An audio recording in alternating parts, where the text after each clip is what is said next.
취득세 감면을 받아요. 요 감면 사항은 요 감면하고 관련된 것들은 일반적으로 많이 몰라요. 왜 모르시냐면 감면은 지방세 특례 제한법이 나온 것들이에요. 이거는 특례 제한법이 나온 것이고 실제로는 지방세법 규정이 아니거든요. 그럼 첫 번째 보면 임대주택에 대한 취득세 감면을 해줘요. 임대주택. 그럼 과거에는 임대주택에 대해서 감면을 많이 해줬는데 지금 많이 편식해버렸어요.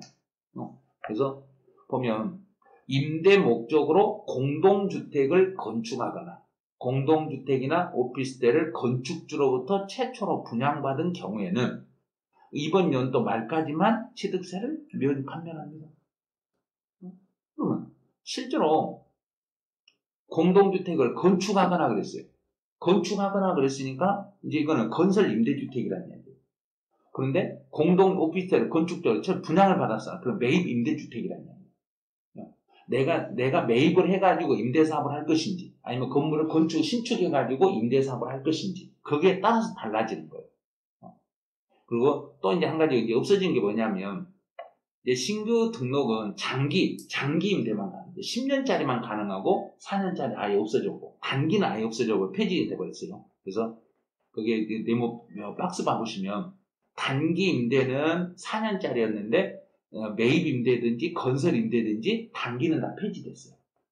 그다음에 장기는 8년에서 10년으로 다 바뀌었는데 대신에 또 아파트는 안 돼요. 아파트는 또 그것도 안 돼요. 근데 아파트는 내가 매입을 해요. 아파트를 매입해서 임대하는 건 안 되는데 아파트를 건설해가지고 그거를 임대하는 건 또 허용이 돼요. 건설하는 거. 근데 공공지원 아파트는 여기에 매입이든지 건설이든 둘 다 인정이 돼요. 이 부분. 그래서 이제 건설 임대 사업은 그게 뭐 지특법이라는 게 지방세 특례 제한법이라는 이 뜻이에요. 이게. 그래서 지방세 특례 제한법에서 임대 사업자가 임대할 목적으로 공동주택을 건축했을 때는 이 경우에는 2021년 12월 31일까지 감면합니다. 그런데 시간이 또 이건 내년에 가면 또 늘어나요. 계속 다음을 넘기고 하는데 완전히 폐지시킬 때는 이때 그만 끝내버립니다.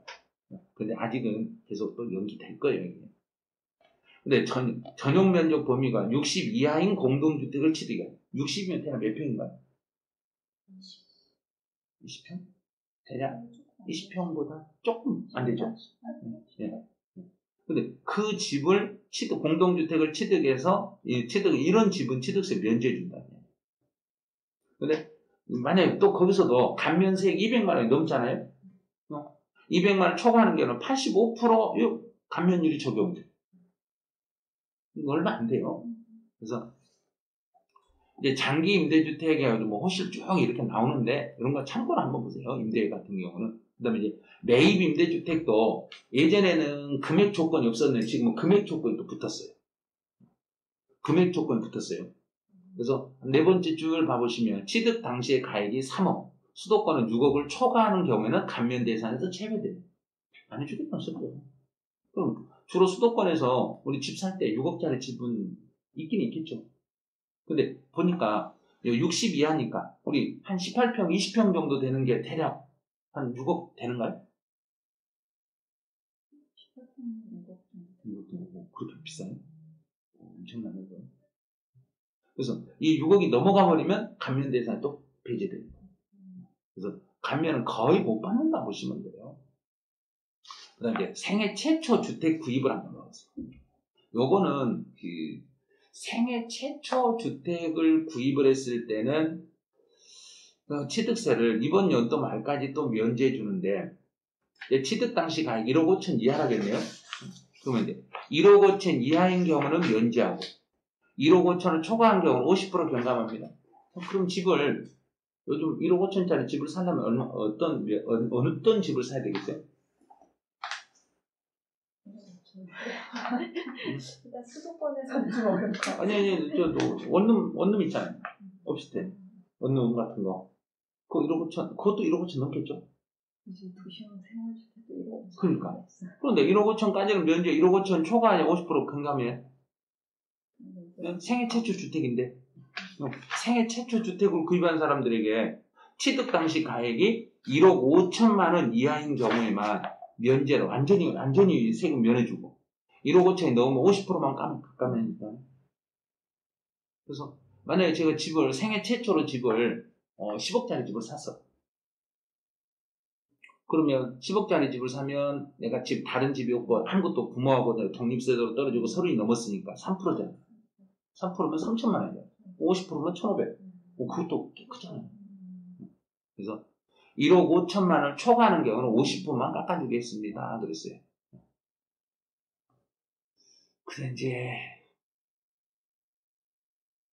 감면 요건을 한번 봐보세요. 이게 깎아줄 때 그냥 아무 조건 없이 깎아주면 좋은데 첫 번째 볼게요. 생애 최초 주택을 구입하는 세대원이 만 20세 이상이죠. 무주택 확인 범위, 주민등록표 등재된 세대원 전원, 동거인 제외. 주민등록표에 나와 있는 그 가족들이 모두 집이 없어야 해요. 여기서 헷갈려. 그렇죠. 대상자가 생애 최초 주택을 구입하는 세대의 세대원이었잖아요. 그러면 내가 집을 사. 그런데 우리 가족 중에 나 말고 다른 사람 집이 있어. 그럼 나는 최초 주택이 아니야. 생애 최초 집이 아니라는 얘기예요. 아니, 본인이 내가 집을 사면 최초 주택이라고 해줘야 되는데, 가족들이 집이 있어버리면 안 된다는 얘기예요. 그럼 세대 분가해야 되네. 세대를 분가해가지고 내가 집을 사야 돼. 그래서 무주택 범위가 주민등록표에 등재된 세대원 전원이라고 했잖아요. 그러면 주민등록을 잘라버리면 돼. 떼어버리면 되잖아요. 그럼 이제 지금 주민등록이 어머님하고 같이 돼 있다 그랬죠. 근데 집이 하나 있어. 그럼 다시 집을 사면 나는 생애 최초 집이 아니죠. 그렇다면 만약에 부모님 집이 있어버려도 안 되는 거예요. 여기서는 30세 미만의 동거자는 아예 아니요. 부모가 집이 네. 없어야 없어요. 아무도 가족들이 이렇게 주민등본상에 아무도 집이 없어야 돼요. 그것이 참. 그다음에 요건 및 예외 사유는 이제 예외 사유로 가야 돼요. 주택 취득자가 실제 거주해야 하며 자기가 취득한 사람이 생애 최초 주택에 들어가 살아야 돼요. 또 상속으로 인한 일시적 주택 보유 등은 예외적으로 무주택인데 이제 무주택 인정되셨네. 상속으로 받았으니까 상속을 받은 집은 그 집은 여기서요. 상속으로 인한 일시적 주택 보유 등은 예외적으로 그러면 상속으로 일시적 보유하는 게 아니라 계속 보유할 생각이면 또 안 된다는 거예요. 그런 거 아니에요. 그런데 여기서 일시적 보유라는 게 언제까지 일시적 보유인지를 말 안 하고 있어요. 상속받아서 1년 안에 뭐 다시 그 집을 팔 건지, 뭐 2년에 팔 건지, 몇 년 안에 팔 건지, 이런 말은 또 안 하고 있어요. 그 다음에 주택 가격 범위. 1억 원 이하면 전에 1억 원 초과되면 거기도 보니까요. 또 1억 원 초과라고 해놓고 또 범위가 또 지정이 되죠. 아까 10억이라는 게 안 되죠. 3억까지, 수도권은 4억 이하만 50% 감면. 아니, 그러면 큰 집은 사도 감면 안 해준다는 이야기예요. 그래서 많은 분이 생애 최초의 집을 사면 내가 처음으로 사면 세금 안 낸 줄 알아요. 취득세 안 낸 줄 아는데 얼마짜리 살 건데요? 이번에는 5억짜리 살 건데요. 5억짜리 사면 감면 혜택이 없어. 그래서 4억까지만 있다는 얘기예요. 그러니까 생애 최초 구입 요건 시 6억 이하 취득세 1% 적용하여 감면해 줍니다. 그랬어요. 그래서 그 다음에 소득 기준. 세대 합산 7천만 원 이하여야 돼. 생애 최초로 요 감면을 받으려면 소득 조건. 그러면 예를 들어서 저는 소득이 연간 세대 합산 기준에서 7천만 원 이하라고 했으니까 소득 기준에서 내가 지금 1년에 2천원을 벌었어. 근데 이게 5천원을 벌었어. 이쪽이 3천원을 벌었어. 그러면 이렇게 가족 합치니까 우리가 1억이 넘어버려. 그럼 우리는 나는 집을 새로 사더라도 생애 최초 혜택을 못 받는 거다. 그다음에 전체 세대원 중 취득자 및 배우자의 합산 소득을 의미하고 다른 종합소득 및 직전 연도 소득을 기준으로 하라. 이게 엄청 불리해. 현실은 지금 주택 가격 현실로 봐서는 제가 택도 없는 거죠. 그러면 생애 최초 주택 구입 시 취득세 감면 안 해주겠다는 소리예요.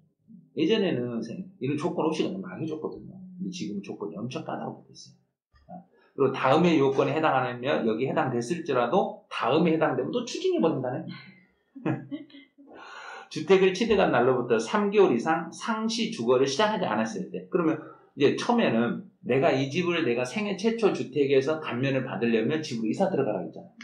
이사 들어가야 되는데 3개월 이내에 들어가냐. 그럼 여기 전입신고를 하고 계속하여 거주하는 것 그러잖아.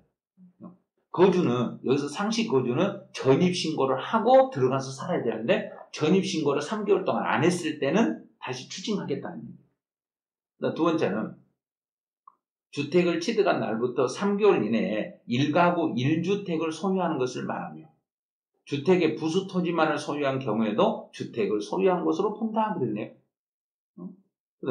3개월 이내에 1가구 1주택이 되지 않았을 때 그러면 내가 이 생애 최초 주택을 사고 다시 3개월 안에 다른 집을 사버리면 또 추징한다는 거예요. 그다음 또 해당 주택의 상시 주거한 기간이 3년 미만인 상태에서 해당 주택을 매각, 증여하거나 다른 용도로 사용할 때 그러면 3년 동안은 들어가 살으라는 얘기예요. 3년 동안 팔지도 말라는 얘기예요. 증여도 하지도 말고 임대도 내주지 말고. 생애 최초 주택 구입해서 감면을 받고 싶은 사람이 있으면 이걸 복사해서 주면 감면을 받는 데는 좀 받을 수 있는 사람이 있겠네요. 집을 못 살 것 같아. 이 금액대에 그러니까 이 금액 수도권에서 수도권을 4억이라 하겠습니까? 4억이 예를 들어 4억짜리 집을 사도 있긴 있을 거예요. 있을 건데 빌라 같은 거 사면 아파트가 안 되죠. 빌라 같은 걸 하면 있을 수는 있을 건데 너무 지금 적잖아 이게 폭이. 그러니까 취득세가 나오면 취득세만 또 내는 게 아니라 또 내는 세금들이 있었죠. 농어촌 특별세나 지방교육세나 이거 구체적으로 볼 필요 없어요. 이런 것들은.